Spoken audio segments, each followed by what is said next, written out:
Last 18 months, red line after red line has been surrendered. Even the Prime Minister's much vaunted Chequers plan now appears to be dead in the water. The threat of even more. Even her own conference speech couldn't bring herself to mention Chequers. The Prime Minister must stop the excuses. There is a Brexit deal that could command the support of Parliament and the country, a Brexit deal that would benefit Britain and allow us to rebuild our communities, regions and our economy and avoid any hard border in Northern Ireland. But that isn't her deal. And as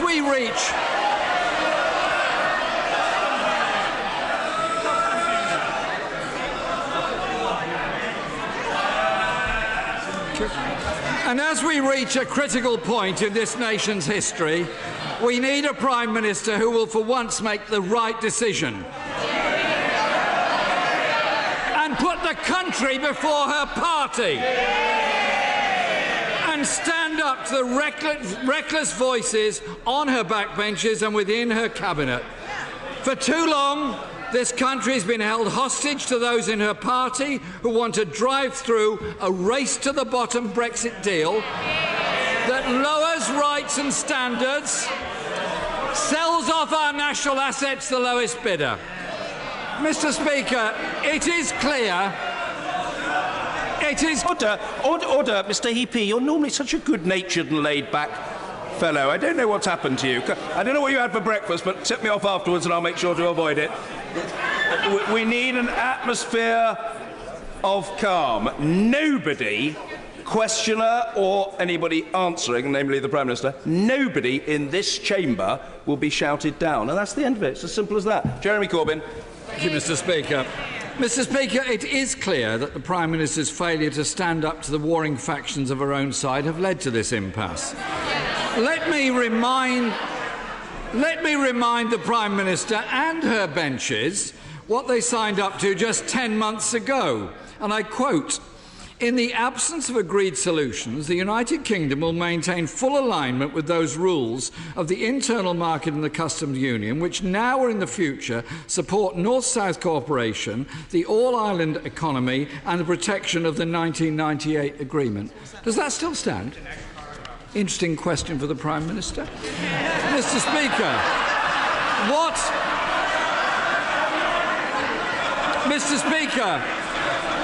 she is now hoping is that she can cobble together a deal that avoids all the big questions as to what our future partnership with the European Union will be. Isn't it the case that the backstop is only necessary because the government won't agree to a new comprehensive customs union with the EU with a say for Britain in future trade deals? And Mr. Speaker, how long is her envisaged temporary deal? 1 year, 2 years, 5 years? More? Britain deserves a bit better than this. The blindfold Brexit they're cooking up is a bridge to nowhere and a dangerous leap in the dark. Let me be clear, the only thing we can trust this government to do is impose more years of austerity on the people of this country.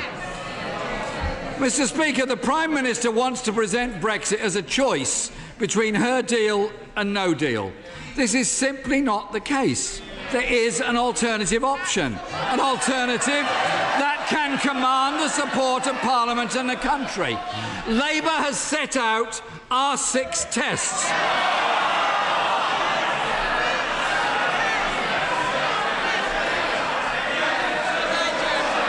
Indeed, at times the Prime Minister said she would meet them. Labour's plan, Mr. Speaker, is for Britain and the EU... Order! I mean, an even better-natured fellow, the Honourable Gentleman for Colchester, normally the embodiment of charm and good grace, very over-excitable. We'll get you in due course, Mr. Quince, don't worry. Jeremy Corbyn. Thank you, Mr. Speaker.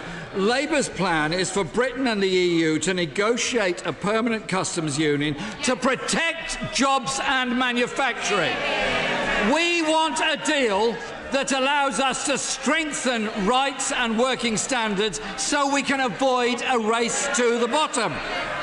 And And we want a deal for all regions and nations and allows us to invest in local infrastructure, local transport and energy markets so we can grow our economy again.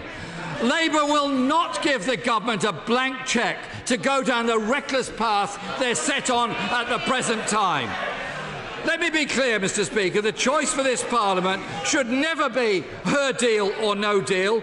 If this government cannot get a good deal for this country, then it has to make way for those who can.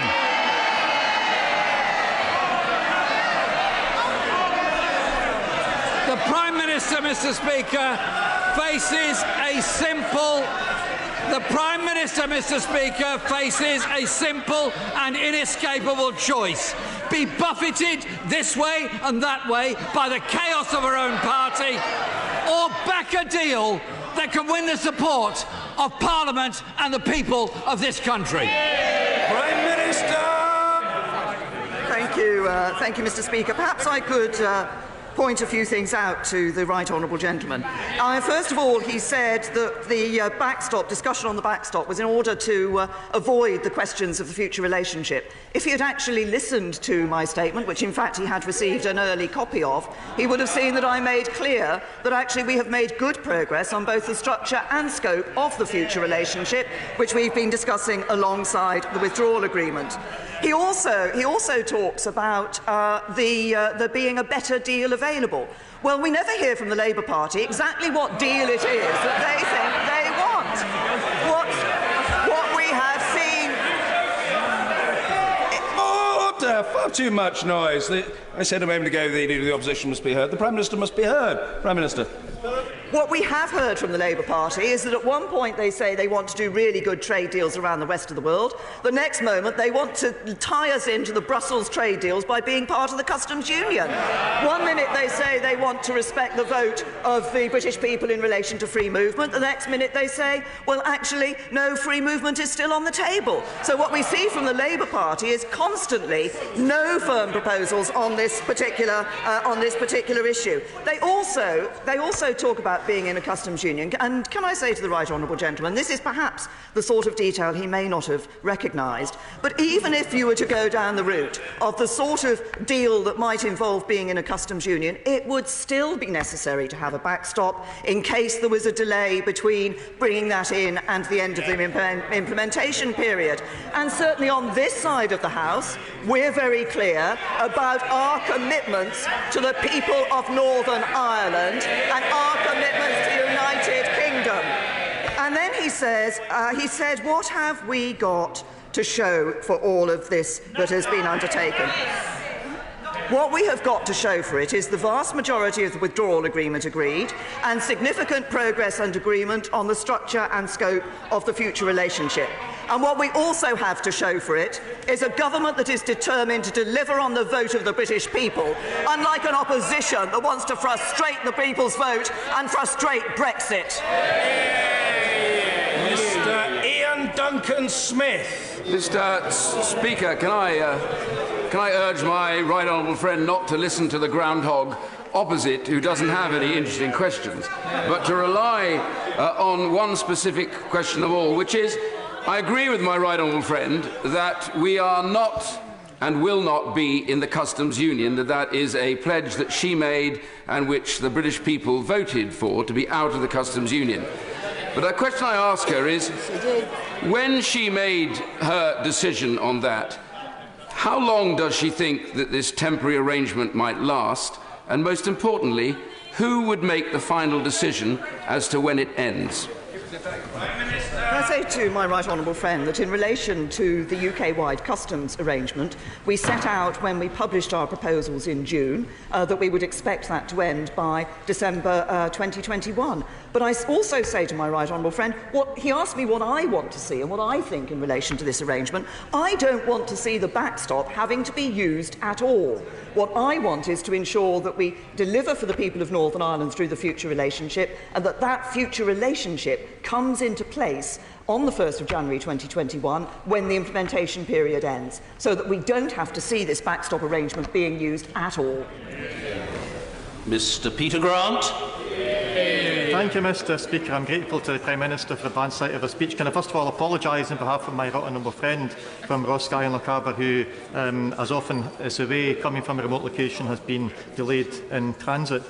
Mr Speaker, this morning Scotland's First Minister launched Scotland's Place in Europe, Our Way Forward, the latest in a series of analysis on the ongoing negotiations, setting out the best possible, or at least the least worst possible future for Scotland.